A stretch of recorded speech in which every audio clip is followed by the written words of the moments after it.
La historia de la redención. Capítulo 43. El martirio de Pablo y Pedro. Los apóstoles Pablo y Pedro trabajaron por muchos años muy separados el uno del otro, puesto que la obra de Pablo consistía en llevar el Evangelio a los gentiles, mientras Pedro trabajaba especialmente para los judíos.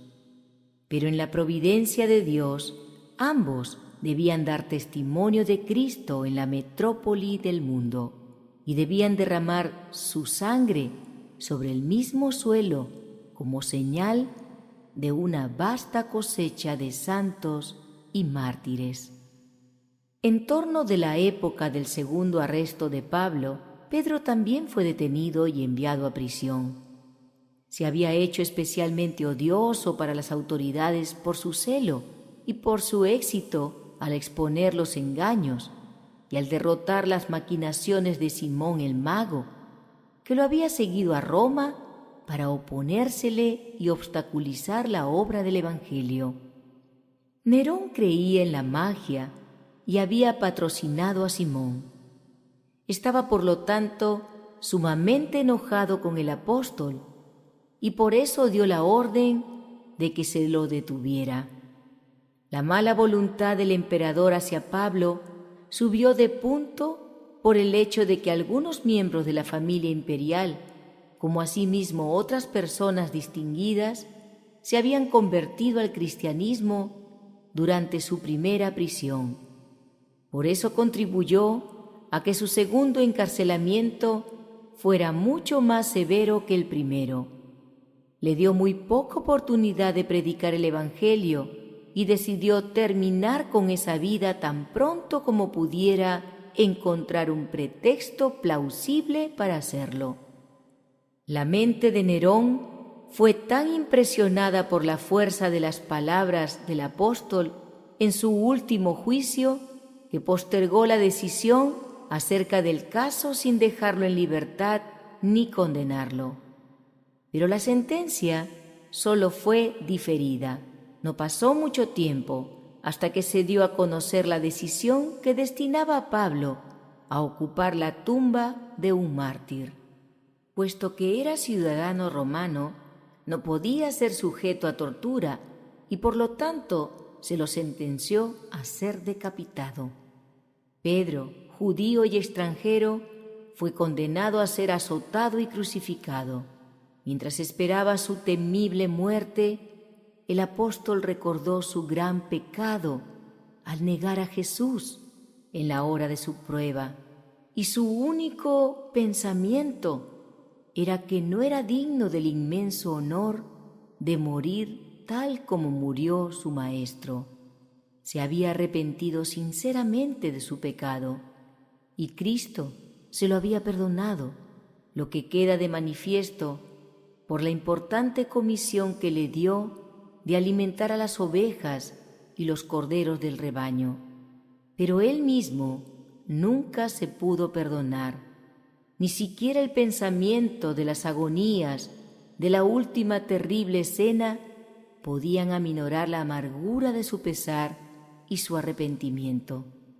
Como un último favor, solicitó a sus verdugos que lo clavaran en la cruz cabeza abajo. Se le concedió lo que pedía y así murió el gran apóstol Pedro.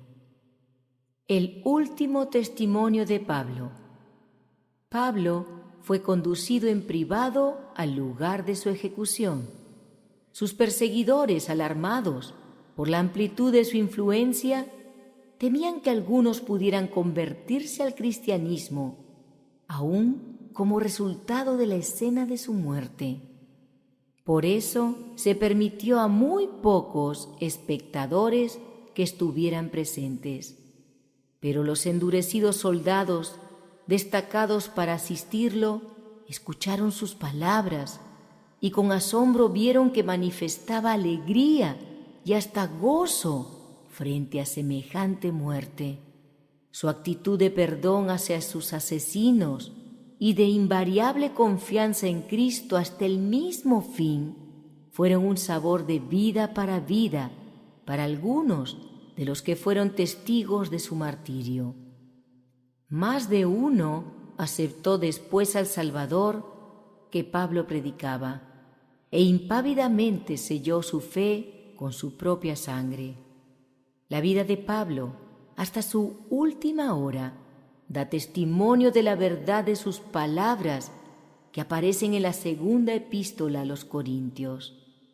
Porque Dios, que mandó que de las tinieblas resplandeciese la luz, es el que resplandeció en nuestros corazones para iluminación del conocimiento de la gloria de Dios en la faz de Jesucristo.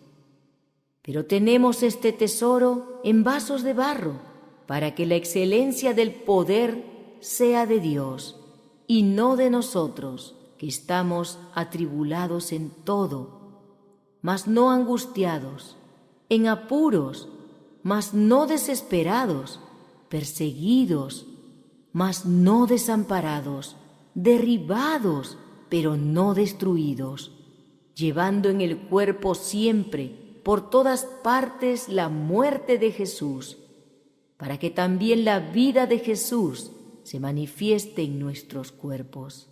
Su suficiencia no residía en sí mismo, sino en la presencia y en la actividad del Espíritu Divino que llenaba su alma y que ponía todo pensamiento en sujeción a la voluntad de Cristo.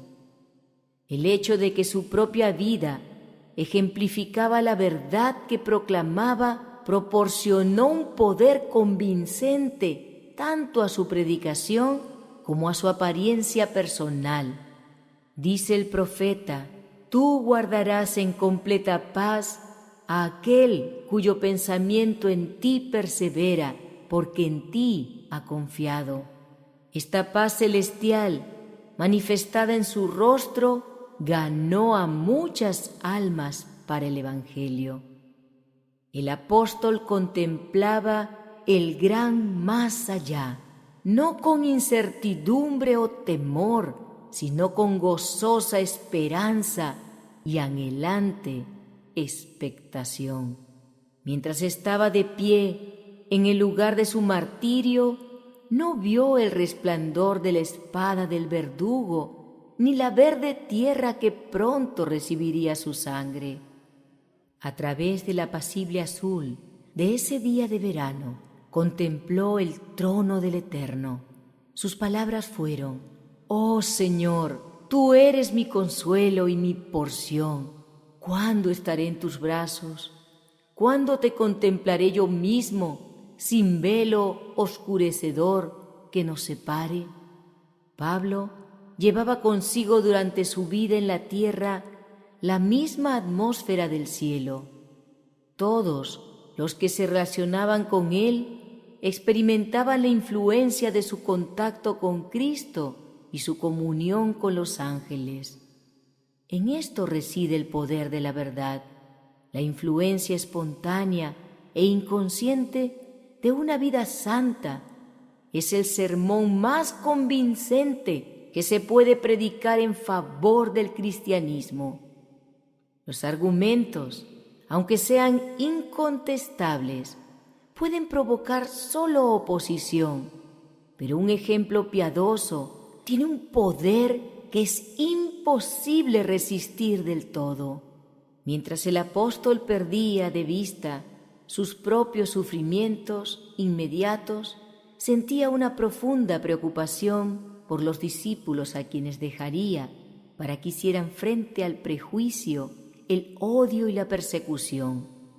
Al tratar de fortalecer y animar a los pocos cristianos que lo acompañaron al lugar de su ejecución, les repitió las sumamente preciosas promesas que se dan a los que son perseguidos por causa de la justicia.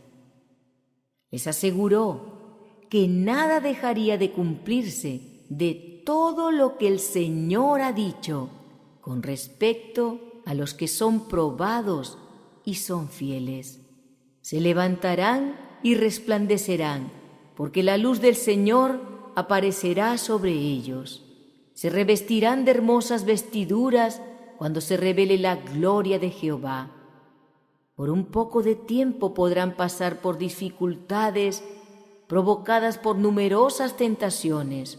Podrán estar destituidos de las comodidades de la tierra, pero deben animar sus corazones al decir: yo sé a quién he creído y estoy seguro que es poderoso para guardar mi depósito.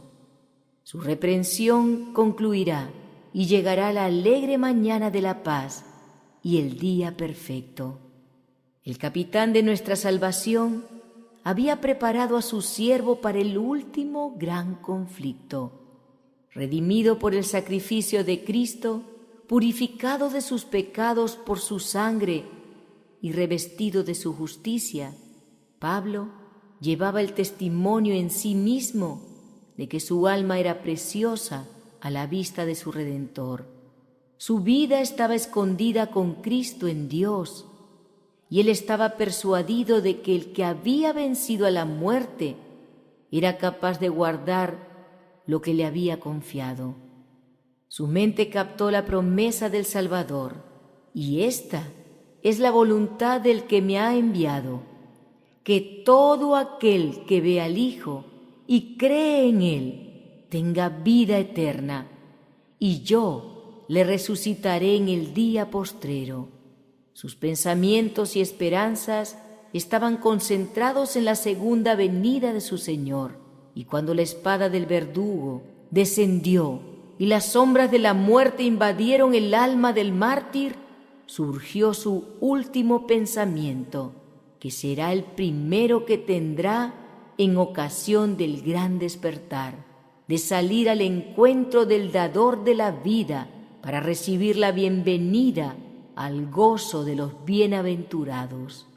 Casi 20 siglos han pasado desde el momento cuando el anciano Pablo derramó su sangre para ser testigo de la palabra de Dios y del verdadero testimonio de Cristo. Ninguna mano fiel registró para las generaciones venideras las últimas escenas de la vida de este santo, pero la inspiración ha conservado para nosotros su testimonio de moribundo. Como sonido de trompeta ha resonado su voz a través de las edades, infundiendo su propio valor a miles de testigos de Cristo y despertando a miles de corazones angustiados con el eco de su propio clamor de triunfo. Porque yo ya estoy para ser sacrificado, y el tiempo de mi partida está cercano. He peleado la buena batalla, he acabado la carrera, he guardado la fe. Por lo demás, me está guardada la corona de justicia, la cual me dará el Señor, juez justo, en aquel día, y no solo a mí, sino también a todos los que aman su venida.